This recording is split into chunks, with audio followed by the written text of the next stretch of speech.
परी का जादुई लहंगा। हेलो दोस्तों, आज मैं जो आपको कहानी सुनाने जा रही हूँ ये कहानी है परी के जादुई लहंगे की कहानी।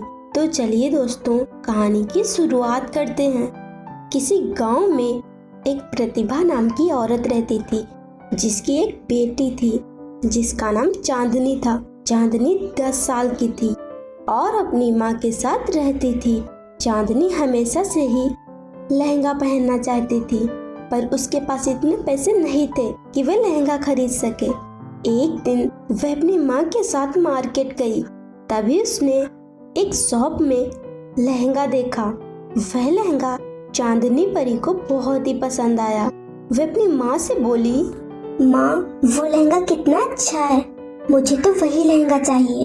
पर बेटी, वो लहंगा कम से कम 5,000 रुपए का होगा और हमारे पास इतने पैसे नहीं हैं कि मैं वो लहंगा खरीद सकूं। पर मैं तुझसे वादा करती हूँ कि मैं जल्द से जल्द तुझे लहंगा लेकर दूंगी। पर माँ, मुझे अभी चाहिए।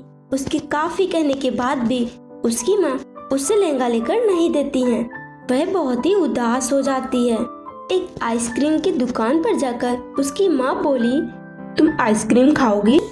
नहीं माँ, मुझे कुछ भी नहीं चाहिए। और वह गुस्से में वहाँ से चली गई। उसे चलते चलते पता ही नहीं चला वह एक परियों की दुनिया में पहुँच चुकी थी। उस परी लोग को देखकर वह बहुत ही खुश होती है। अरे वाह, इतनी अच्छी जगह है। इतनी अच्छी जगह तो मैंने कभी भी नहीं देखी। ये कितनी अच्छी जगह है। ऐसी जगह तो मैंने अपनी जिंदगी में कभी भी नहीं देखी। तभी उसे एक परी आती हुई दिखाई दी। वह उस परी के पास जाती है और कहती है, अरे वाह परी जी, आप कितनी अच्छी हैं और आपके तो पंख भी लगे हुए हैं। आप तो उड़ भी सकती हैं। तुम बताओ कि तुम कौन हो और यहाँ कैसे आई हो? यहाँ कोई भी इंसान नहीं आ सकता क्योंकि यहाँ का कानून बहुत ही कठोर है। रानी परी के पता चलने से पहले तुम यहाँ से चली जाओ। पर मुझे वापस जाने का रास्ता नहीं पता है। तो तुम यहाँ आई ही क्यों? चांदनी उस परी को सारी बात बताती है। वह परी बोली, तुम चिंता मत करो, मैं तुम्हें लहंगा दे सकती हूँ। क्या सच में आप मुझे लहंगा देंगी? फिर तो मुझे बहुत ही खुशी होगी। वह परी अपनी जादुई शक्ति से चांदनी के लिए लहंगा लाती है। वह लहंगा दुकान वाले लहंगे से भी अच्छा था और चमक रहा था। चांदनी उस लहंगे को देखते ही बहुत ही खुश हो जाती है और कहती है, आपका बहुत बहुत धन्यवाद परी जी। ये लहंगा कितना अच्छा है। ये तो उस दुकान वाले लहंगे से भी अच्छा है। मैंने ऐसा लहंगा कभी भी नहीं देखा। चलो मैं तुम्हें तुम्हारे घर पहुंचा देती हूँ। फिर वे परी चांदनी को उसके घर तक पहुंचा देती है। अब अंदर जाओ, तुम्हारी माँ बहुत ही परेशान हो रही होंगी। जी परी जी, आपका बहुत बहुत धन्यवाद। आपका ये एहसान मैं कभी भी नहीं भूलूंगी। फिर वे परी वहाँ से गायब हो जाती है। चांदनी खुशी खुशी अपने घर चली जाती है। फ्रेंड्स, अगर आपको ये कहानी अच्छी लगी तो वीडियो को लाइक कीजिए और चैनल को सब्सक्राइब कीजिए।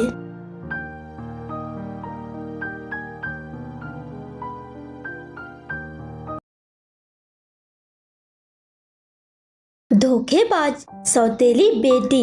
हेलो दोस्तों, आज मैं जो आपको कहानी सुनाने जा रही हूँ ये कहानी है सौतेली बेटी की कहानी। तो चलिए दोस्तों, कहानी की शुरुआत करते हैं। एक बहुत ही खूबसूरत परीलोक बसा हुआ था। उस परीलोक में 2 परियां अपनी माँ के साथ रहती थी, जिनमें से पहली परी का नाम श्रद्धा परी और दूसरी परी का नाम सेजल परी था। श्रद्धा परी सेजल परी की सौतेली बहन थी, इसीलिए सेजल परी श्रद्धा परी से नफरत करती थी। एक दिन दोनों आपस में झगड़ रही थी, तभी उनकी माँ वहाँ आई और बोली, सेजल परी, तुम्हें क्या हुआ है? तुम हमेशा श्रद्धा परी से लड़ती क्यों रहती हो? श्रद्धा परी तो चुपचाप खड़ी हुई है। आखिर तुम्हें हुआ क्या है? अगर तुम इसी तरह श्रद्धा परी से लड़ती रही तो मैं तुम्हें घर से बाहर निकाल दूंगी। सेजल परी गुस्से से वहाँ से चली जाती है। श्रद्धा परी बोली, माँ, आपने सेजल परी को इतना दुखी क्यों कर दिया? अब तो वो मुझसे बात भी नहीं करेगी। बेटी, तुम चिंता मत करो। मैंने ये सब श्रद्धा परी से इसलिए कहा है ताकि वह सुधर जाए। उसकी आदतें बहुत ही बिगड़ रही हैं। तुम चिंता मत करो, मैं अभी तुम दोनों की पसंद का हलवा बनाने जा रही हूँ। उसका गुस्सा तो एक पल में ही चला जाएगा। चिंता मत करो, तब तक तुम यहाँ से जाओ, मैं हलवा बनाती हूँ।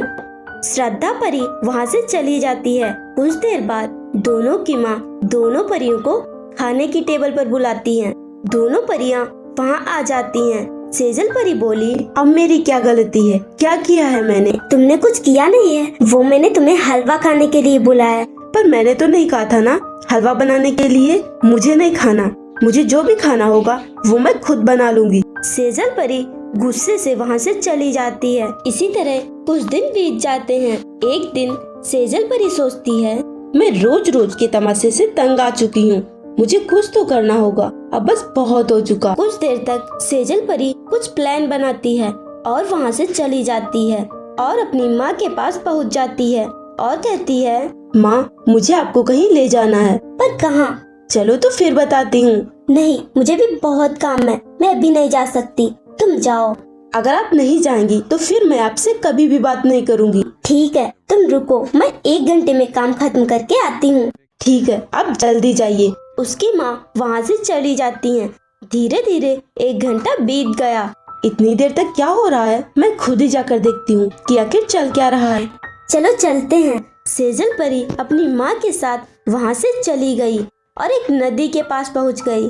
सेजल परी की माँ बोली, ये तुम मुझे यहाँ क्यों लाई हो? यहाँ क्या हो सकता है? मैं आपको इसलिए यहाँ लाई हूँ क्योंकि मुझे तुमसे और श्रद्धा परी से छुटकारा पाना है। मैं तुम्हें इस नदी में फेंक दूंगी और फिर श्रद्धा परी का नंबर। तुम क्या कह रही हो? तुम ऐसा कैसे कर सकती हो? मैं कुछ भी कर सकती हूँ। फिर सेजल परी अपनी माँ को नदी में धक्का दे देती है।